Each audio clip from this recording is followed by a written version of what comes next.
Olá, boa tarde. Eu me chamo Andrei, sou professor de Educação Física no município de Ampere, que faz parte do Núcleo Regional de Educação de Francisco Beltrão.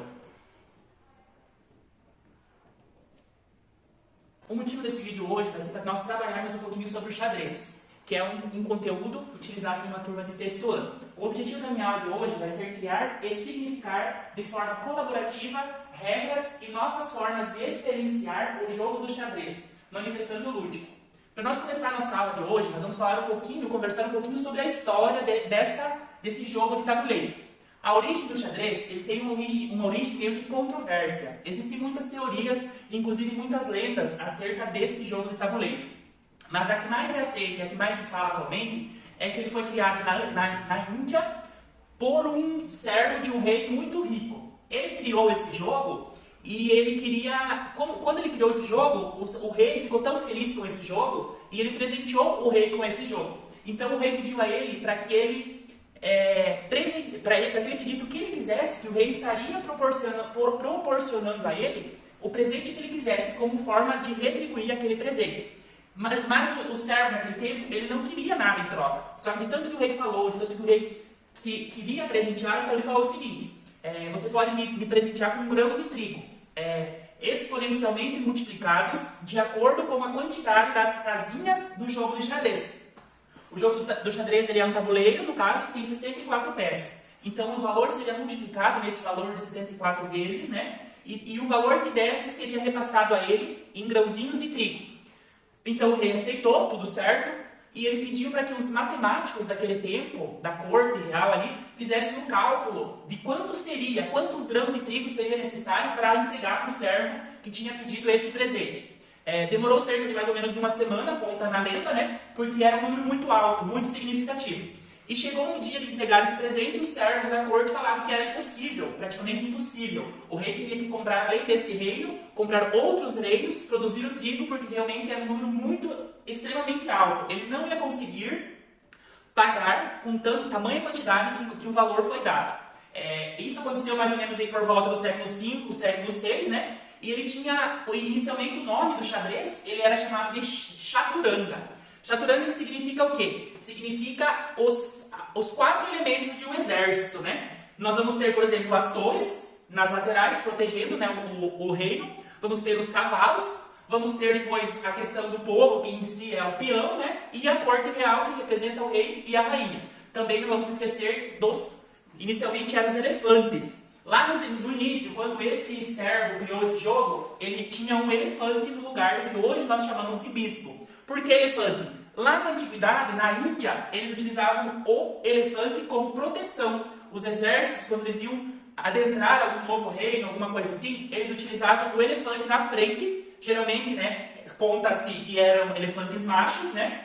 Por questão do tamanho, eles protegiam todo o exército que vinha atrás, né? Então, assim, isso que eu passei para vocês, alunos, foi uma questão, assim, para nós entendermos o que a gente vai trabalhar na nossa aula de hoje, certo? Nós vamos trabalhar, então, a questão do xadrez. Todo mundo conhece xadrez? Será que nós precisamos aperfeiçoar um pouquinho mais as nossas técnicas? Como que é? Vocês entendem o que é o xadrez? Como que se joga o xadrez? Vocês conheciam essa história do jogo de xadrez ou não? Ah, entendi. Vocês conheciam, mas não tanto como não na sua totalidade. Muito bem. Então, assim, o professor falou para vocês a questão histórica, né? E agora nós vamos partir para algumas regrinhas básicas. Relembrar, na verdade, algumas das regras básicas, certo? Então, assim, o tabuleiro de xadrez, né? Como o professor já falou, desde a sua antiguidade, quando ele surgiu, ele já se tinha 64 casas, quadradinhos, xadrez. Nós estamos em época do ano de festa junina, né? A gente conhece muito a questão do xadrez. O que é o xadrez? É um quadradinho mais forte e um quadradinho com uma cor mais clara, né? Geralmente é representado pelas cores pretas e brancas, certo?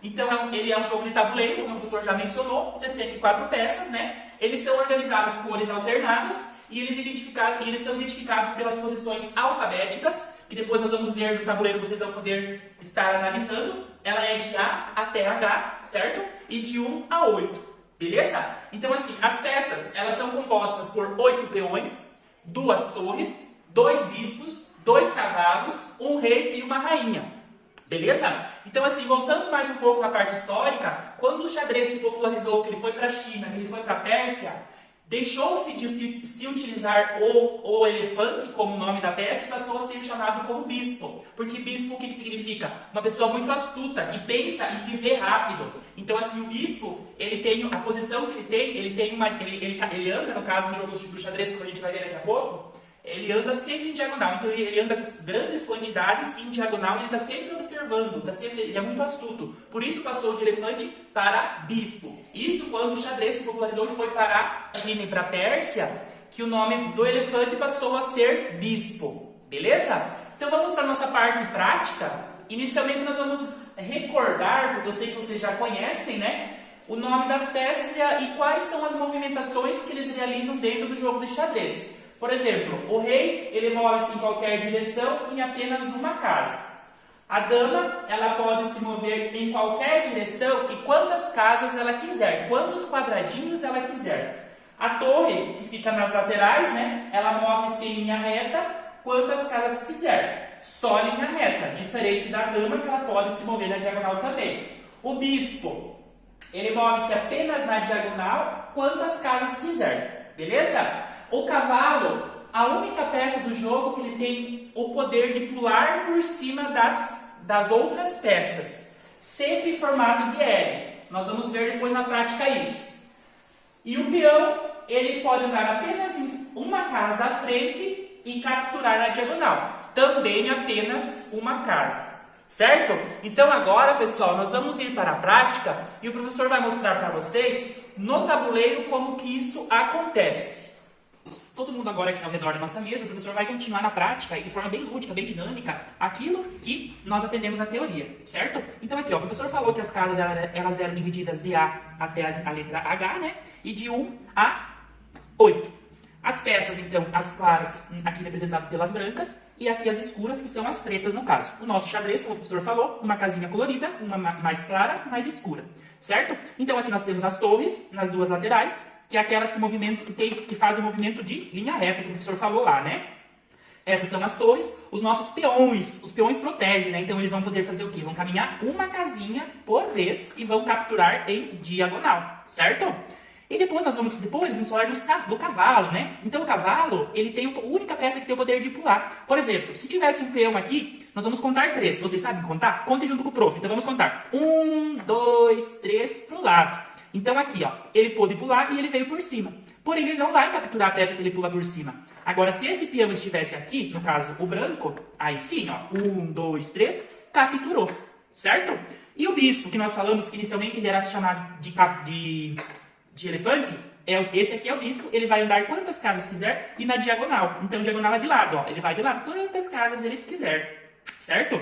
O nosso rei, olha aqui, o nosso rei, ele tem aqui o rei da corte real, né? Ele vai caminhar apenas uma casa, vai vir para frente, uma casa por jogada. Ele pode voltar, ele pode vir para o lado, diagonal, em todas as direções, porém uma casa.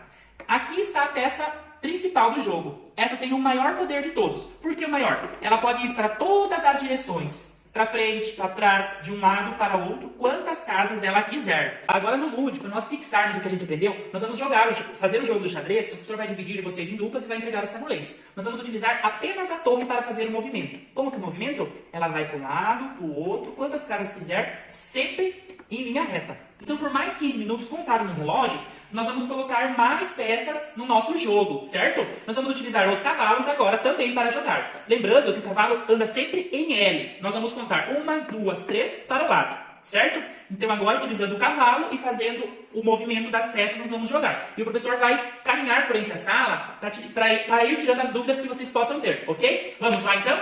Como o professor falou, eu percebi que vocês não têm mais tantas dúvidas como vocês tinham antes. Então, neste momento, nós vamos fazer o jogo do xadrez, utilizando todas as peças, beleza?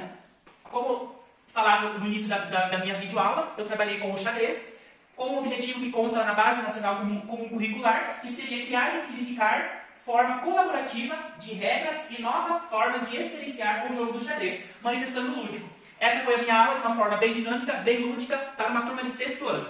Obrigado!